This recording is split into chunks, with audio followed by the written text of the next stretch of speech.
Live at you on the Bloody this morning.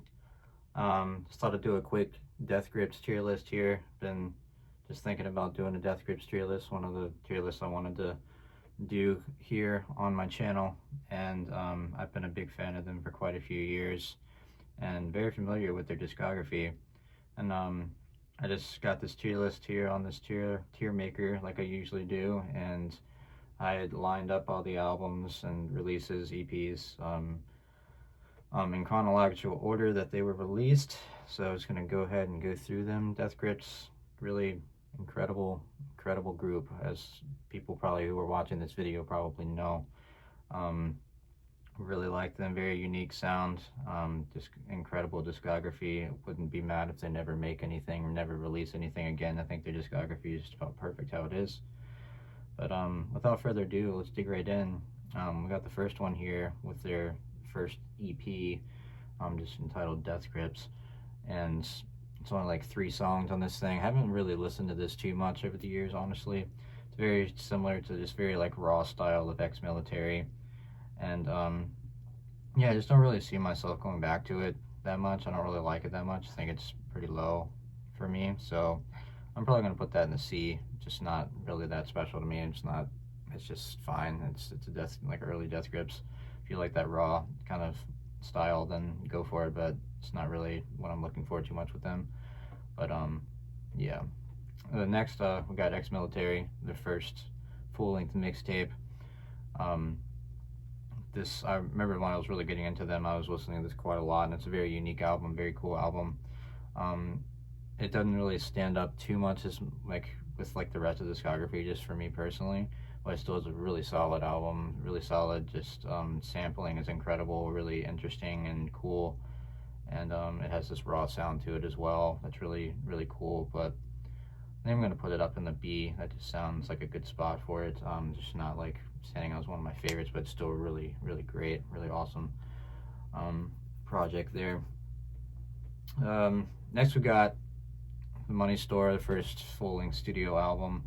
I think it's the only one they ever released on a label, and then I think it was like Epic at the time. They were on Epic, but this album is like fucking incredible, man. It's what got me interested in them. It's what probably got most people interested in Death Grips when they heard this album released in 2012. They just, I don't know, it's just such a unique sounding album. Like, not even like the rest of their work sounds exactly like this. It's just like the production is just like so well done, and it just like flows so seamlessly. All the songs are just so fucking good, and it just like took me so long to like get into it when I first started listening to them. And like it was like a years of like having to go back to them, like listening to it, and just always so intrigued by it. And then like just like clicked with me, and I'm like, oh my god, this is just like incredible. But Money Store is definitely a special project, definitely up in the S. I don't really know what else to say besides that. I mean, it's just incredible. All the songs are so good. It's what got me into them. It'll always be special to me. It's one of my favorite albums of all time. It's just, nobody was doing anything like that. Nobody's done anything like it ever since, not as perfectly as they have. But on to the next one. We've got No Love Deep Web, the Dick album. Still a really solid album. It's really fun to put on, and it's the follow-up to, I like how just like the whole fuck you to the label at this point, like releasing it for free online, putting this fucking dick on the cover. Zach putting his dick on the cover, and it's just awesome. He's got a good looking dick too, I'm not gonna lie. But put it in A. Really solid album. Really dig it. And next we have Government Plates, which is a very underrated one in my opinion. I really like that Government Plates. I think it goes really well with No Love Deep Web, and that's why I think I'm just gonna go ahead and put it right up in the A along with it. Those two just go together for me. They're both released in 2013, and or I think maybe No Love Deep Web was released at the end of 2012, and then Government Plates was 2013. So they were very close to each other, I know that, and they were both released for free online. But yeah, I know the critique of like of Government Plates, like just like not a lot of MC Ride's like vocals were on it that much. And I understand that, but I still think it's like really cool fucking sounds going on that album. And I still really like it. I listen to it quite often. I actually kind of want to listen to it today now that I'm thinking about it. That'd be fun to listen to that. But yeah, really solid. Really like that one a lot. Next we have Dudes on the Moon, the first half of The Powers That Be that was released. And this has all the Bjork samples on it. It's my favorite of the two that make up The Powers That Be.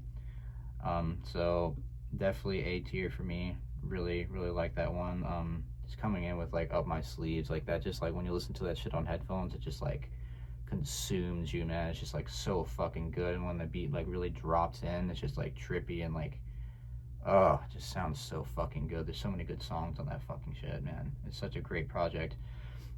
Just all around really great. But after that, they released Fashion Week, which is an instrumental album in like early 2015, or I think it was early 2015.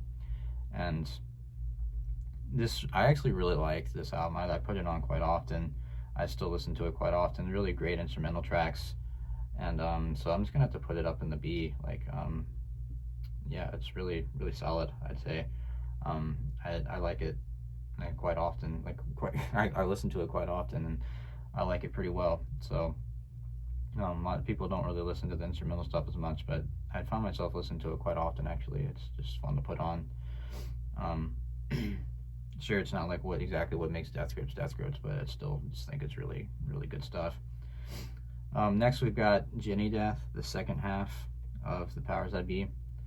And I'm probably gonna get a little bit of hate for this, because this is like their most like beloved like projects through like all of their discography, like for hardcore fans and stuff.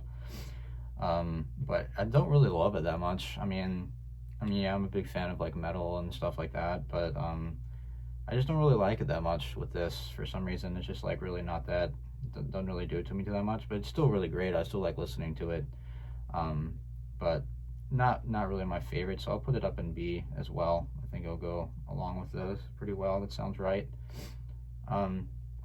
Next we got the Interview EP. I honestly don't listen to this too much. Another instrumental kind of thing. It's very similar with Fashion Week, but Interview I just don't go back to that much, and I don't like the fucking dude on the cover. He's just like the interviewer. Like, I've watched like the video. I've always wanted to know what the fuck they were talking about in that interview, but you can't fucking know. But so I'm gonna put that in C as well. Not really something I go back to very often. I probably should. I should check it out again, but it's been a while. But you know, I just can't get over that dude's face. It just like, I don't like it. It just pisses me off. But next we got Steroids. Steroids is it's really good. I think it's just gonna go right up in the S. It's very special to me. I just think that like it's just like the definition of like Death Grips to me. They just like them just kind of like wrapping up their fucking sounds. And I don't know why I put Steroids. The Steroids is technically after Bottomless Pit, so I fucked that up, but you know what I'm doing here. I'm already in now, so I just realized that. But Steroids was released in 2017, right after Bottomless Pit, but you know, fucked up, but it's all good. Steroids, really just incredible. Just like kind of this like continuous like 20 something minute track, just everything that Death Grips that makes Aggressive special is like on this, in this 20 minutes, just like jammed in there. It's just like, it's really good. It's just a really solid project. I love the cover, and actually just got the hoodie of it recently with the cover on it, and I fucking love it. But really solid, sick stuff. Really just a Death Grips project. Very Death Grips. But going back, I fucked up, but Bottomless Pit 2016, one of my favorites, definitely.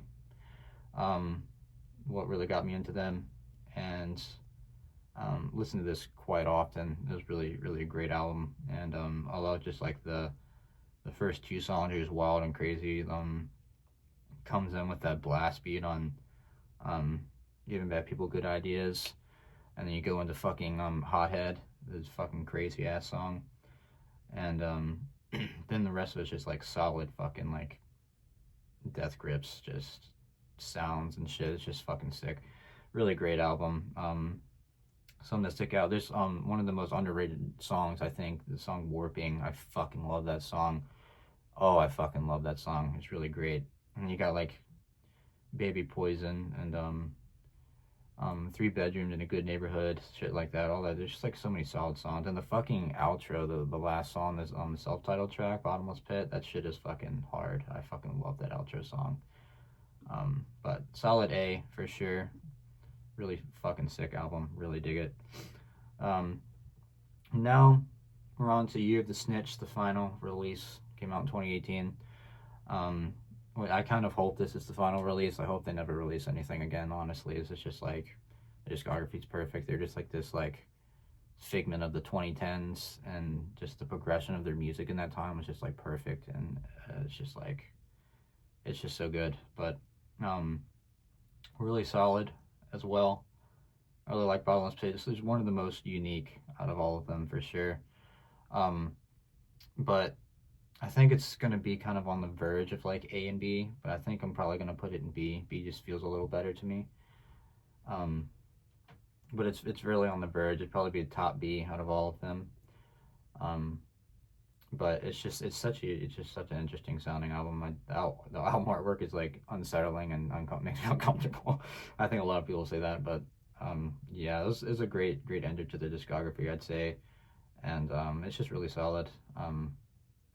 And yeah, but it's still not one I like go back to like all the time. It's definitely up there, but B just feels right for me. So, but yeah, there's my Death Grips tier list here. Let me know what you guys think. What would you put these albums? I know I'm probably gonna get some feedback from some of these from the fans, but this is how I feel about it. This feels right to me. Can't put anything in DNF. They're just too fucking good, man. I don't think anything is not worth listening to by them. But yeah, so that was a pretty quick one, but not much else to say really. I fuck with Death Grips. They're awesome. Not much to really say. You kind of like them or you don't like them, kind of thing. And but yeah, I think that's all I really have to say today. So hope you guys like this video, and I'm going to end out my video how I always do. If you could please support my friends here on the screen. If you can, links will be in the description as always, and let me know what you guys think down below. I love hearing from you guys, and yeah, thanks for watching, and I'll see you guys next time.